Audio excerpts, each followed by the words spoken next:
Hello people, welcome to Explain Series 360. So today we will discuss about state of existence and dimension. सबसे पहले क्या करते हैं, state of existence को समझते हैं और फिर डायमेंशन का कॉन्सेप्ट जो है इसके साथ में जोड़ करके चलेंगे। अब क्या है कि जो हमारे यूनिवर्स है, किसी भी पार्टिकल या बोलने किसी भी ऑब्जेक्ट के एग्जिस्ट करने के दो तरीके हैं हमारे पास। या तो हमारा पार्टिकल जो है रेस्ट के अंदर एग्जिस्ट करेगा या हमारा पार्टिकल जो है मोशन के अंदर एग्जिस्ट करेगा। तो रेस्ट और मोशन इन दोनों टर्म का मतलब देखते हैं।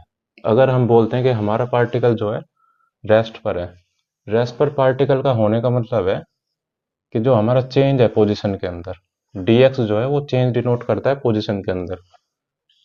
टाइम के रिस्पेक्ट में अगर कांस्टेंट बना रहे तो इसका मतलब है कि हमारा जो पार्टिकल है वो रेस्ट पर है। दूसरी तरफ मोशन की अगर हम बात करते हैं तो हमारा जो चेंज है पोजीशन के अंदर टाइम के रिस्पेक्ट में अगर वेरिएशन शो करने लगे, ये जो हमारा फैक्टर है अगर वेरिएशन शो करने लगता है तो हमारा पार्टिकल जो है मोशन में बोला जाएगा। इस फैक्टर के अंदर अगर कांस्टेंट बनी रही है चीजें, वेरिएशन शो नहीं हो रहा है, तो इसका मतलब है कि पार्टिकल जो है वो हमारा रेस्ट के अंदर है। तो ये दो टर्म जो है हमारी वो क्लियर हो गई। अब डायमेंशन का कॉन्सेप्ट इनके साथ में जोड़ते हैं। तो जब जब हम बोलते हैं कि हमारा पार्टिकल रेस्ट में है, इसका मतलब क्या हो गया कि हमारा जो पार्टिकल है वो 0th डायमेंशन के अंदर एग्जिस्ट कर रहा है। दूसरी तरफ जब मोशन की बात करते हैं तो मोशन के अंदर क्या है कि हमारा पार्टिकल जो है तीन अलग अलग डायमेंशन के अंदर हो सकता है। पहला डायमेंशन कौन सा है? 1 डायमेंशनल, 2 डायमेंशनल और 3 डायमेंशनल मोशन। तो मोशन के ये 3 टाइप है। जब भी हमारा पार्टिकल मोशन में होगा तो हो सकता है कि वो 1 डायमेंशनल मोशन कर रहा हो या 2 डायमेंशनल मोशन कर रहा हो या फिर 3 डायमेंशनल मोशन कर रहा हो। लेकिन रेस्ट के केस में सिर्फ वो 0th डायमेंशन के अंदर ही एग्जिस्ट करेगा। तो अब हम देखते हैं कि ये डायमेंशन वाला कॉन्सेप्ट जो है ये क्या चीज है। तो अभी हमने 4 फिगर ड्रॉ करे हैं, हमारे सामने ABCD 4 फिगर हैं हमारे। तो डायमेंशन का अगर हम एक्चुअल मीनिंग देखें कि डायमेंशन किस चीज को बोल रहे हैं, किस टर्म को हमने डायमेंशन बोला है, तो डायमेंशन का मतलब है कि फ्रीडम ऑफ मोशन, या फिर इसको दूसरी लैंग्वेज में बोलें तो degree of freedom. Freedom of motion का मतलब ये है कि आपको कितना फ्रीडम है मूव करने का डिफरेंट डिफरेंट एक्सिस के अंदर। तो जैसे अगर हम फिगर ए की बात करते हैं, 0th डायमेंशन को समझते हैं। 0th डायमेंशन का मतलब है कि हमारा पार्टिकल के अंदर जो है मूवमेंट नहीं है, हल्की सी भी मोशन नहीं है। वो पार्टिकल की जो हमारी पोजीशन है वो टाइम के रिस्पेक्ट में कांस्टेंट बनी हुई है। सेम जहां पर पार्टिकल पहले था वहीं की वहीं वो पार्टिकल अब भी है। तो इसका मतलब जो है पार्टिकल जो है हमारा 0th डायमेंशन के अंदर है। फ्रीडम ऑफ मोशन, अब हमने डायमेंशन को बोला है फ्रीडम ऑफ मोशन, तो इसके पास जो है फ्रीडम ऑफ मोशन है ही नहीं, पार्टिकल के अंदर मूवमेंट नहीं है, तो इसलिए इसका फ्रीडम ऑफ मोशन जो है 0 हो गया।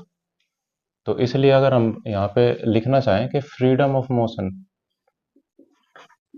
फिगर ए के लिए हमारा 0 है।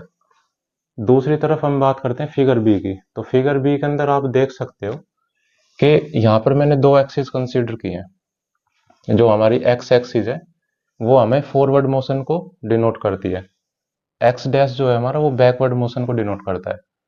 तो ये हमारा एग्जाम्पल है 1 डायमेंशनल मोशन का। 1 डायमेंशनल मोशन का मतलब क्या है कि हमारी जो एक्सिस है, सिंगल जो एक्सिस है एक्स एक्सिस, ये इसकी एंटी एक्सिस मैंने ली हुई है एक्स डैश। तो यहाँ पर हम क्या कर सकते हैं, 1 डायमेंशनल मोशन के अंदर हम बैक एंड फोर्थ मोशन कर सकते हैं। हमारा पार्टिकल जो है वो फॉरवर्ड मूव कर सकता है और बैकवर्ड भी मूव कर सकता है। तो ये हमारा हो गया 1 डायमेंशनल मोशन। इसी तरह अगर हम बात करते हैं फिगर सी की, तो फिगर सी जो है हमारा वो रिप्रेजेंट कर रहा है 2 डायमेंशनल मोशन को। इसी तरह जैसे हमने फिगर बी के अंदर एक एक्सिस ली थी, इसी तरह अब हमने दो एक्सिस कंसिडर की है। ये हमारी एंटी एक्सिस है, एक्स एक्सिस है, इसका एंटी एक्सिस एक्स डैश है, वाई है, वाई का एंटी वाई डैश है। तो अब हम क्या कर रहे हैं कि एक हमारी डायरेक्शन हो गई ये वाली, एक्स, एक एक्स एक्सिस हो गया, एक हमारे पास हो गया वाई एक्सिस। ये हमारा एक्स एक्सिस हो गया,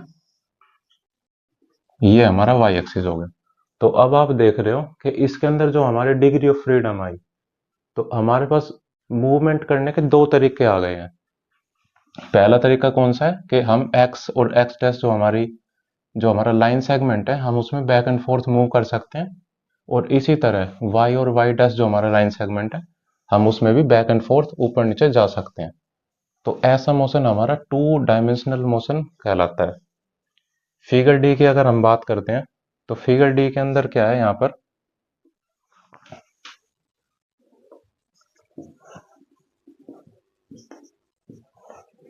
फिगर डी के अंदर आप देख सकते हो कि इसमें हमारे पास जो मूवमेंट है वो तीन तरीकों में हो सकती है। पहला तरीका कौन सा है, हमारा जो लाइन सेगमेंट है एक्स एक्स डैश, इसके अंदर हम बैक एंड फोर्थ मूव कर सकते हैं। दूसरा तरीका कौन सा है, वाई और वाई डैश, इसके अंदर बैक एंड फोर्थ मूवमेंट हो सकती है। तीसरा तरीका जो है जेड और जेड डैश के अंदर, इस लाइन सेगमेंट में हमारी मूवमेंट हो सकती है। तो इसलिए जो हमारा डिग्री ऑफ फ्रीडम आएगा, या फिर हम बोले फ्रीडम ऑफ मोशन, तो degree of freedom figure D के लिए जो है हमारा वो 3 हो जाएगा। डिग्री ऑफ फ्रीडम फिगर सी के लिए कितना हो जाएगा, वो है 2। डिग्री ऑफ फ्रीडम जो है हमारा वन डायमेंशनल मोशन के अंदर, ये होगा 1। Degree of freedom zeroth dimensional motion के अंदर 0। तो ये भी हमने डायमेंशन वाला कॉन्सेप्ट देखा। अब क्या करना है कि जो हमारा रेस्ट और मोशन है, ये यहाँ पर मैंने एक लाइन लिखी है कि रिलेटिव टू इच अदर। तो रेस्ट और मोशन जो है हमारे, वो एक दूसरे से रिलेट करते हुए चलते हैं। हमारे यूनिवर्स के अंदर क्या चीज है कि हम किसी भी चीज को एग्जैक्ट ये नहीं बोल सकते हैं कि अब ये चीजें हमारी बिल्कुल रेस्ट पर है, या अब ये चीजें हमारी मोशन के अंदर है। एग्जाम्पल के लिए क्या कर सकते हैं, एग्जाम्पल के अंदर हम देख सकते हैं, मान लो आप अर्थ पर प्रेजेंट हो अभी, ऑब्जर्वर वन जो है हमारा, ऑब्जर्वर वन जो है अर्थ के ऊपर प्रेजेंट है। तो वो क्या फील कर रहा है, वो अपने आप को रेस्ट पर फील कर रहा है।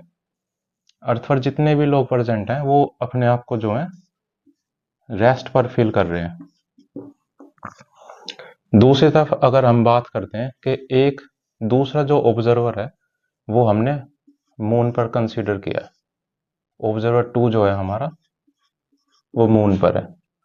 तो ऑब्जर्वर टू के लिए जो अर्थ का जो ऑब्जर्वर वन था, वो मोशन के अंदर है। ऑब्जर्वर टू के लिए ऑब्जर्वर वन जो है मोशन के अंदर है। और ऑब्जर्वर वन क्या फील कर रहा है, वो खुद को रेस्ट पर फील कर रहा है। तो अब आप देखते हो कि दोनों कंडीशन अलग अलग हो गई।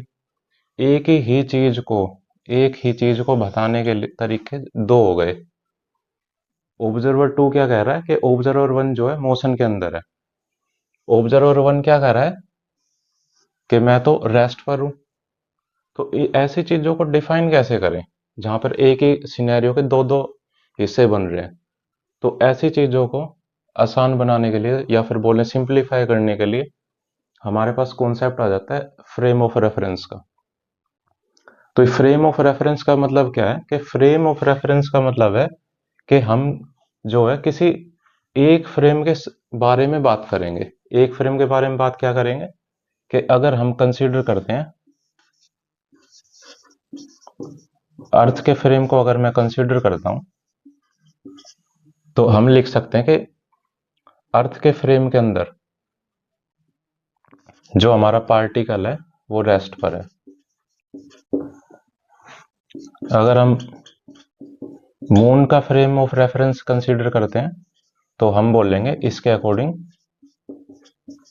हमारा जो ऑब्जर्वर वन है वो मोशन के अंदर है।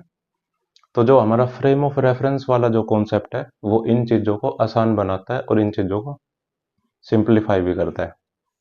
अभी जैसे मैंने यहाँ पर एग्जांपल लिया है कि जो फ्रेम ऑफ रेफरेंस है, रेफरेंस का मतलब है कि हम किसके बारे में बात कर रहे हैं? फ्रेम का मतलब है कि हमारा एक कोई भी, हम जैसे कोऑर्डिनेट सिस्टम अपना जो है डिनोट कर रहे हैं खुद का, तो ये हो गया हमारा फ्रेम, ये रेफरेंस हो गया कि जिसके बारे में बात हो वो फ्रेम, जिस फ्रेम के बारे में बात हो। जैसे कि अभी हम अर्थ के ऊपर प्रेजेंट है, ऑब्जर्वर वन जो है हमारा अर्थ के ऊपर प्रेजेंट है, तो अर्थ, ये ऑब्जर्वर वन जो है वो बात कर रहा है अर्थ के फ्रेम ऑफ रेफरेंस को कंसीडर करके। इसने मून वाले ऑब्जर्वर टू ने किसको कंसीडर किया है? इसने कंसीडर किया है जो मून का फ्रेम है। तो इस तरीके से फ्रेम ऑफ रेफरेंस हमारी चीजों को सिंप्लीफाई करता है। फ्रेम ऑफ रेफरेंस जो है दो तरीके का होता है, पहला जो है इनर्शियल, दूसरा जो है नॉन इनर्शियल।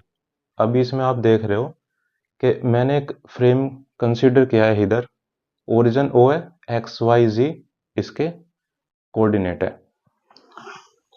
दूसरा फ्रेम क्या है? वो है O dash, X dash, Y dash and G dash, ये इसके कोऑर्डिनेट है।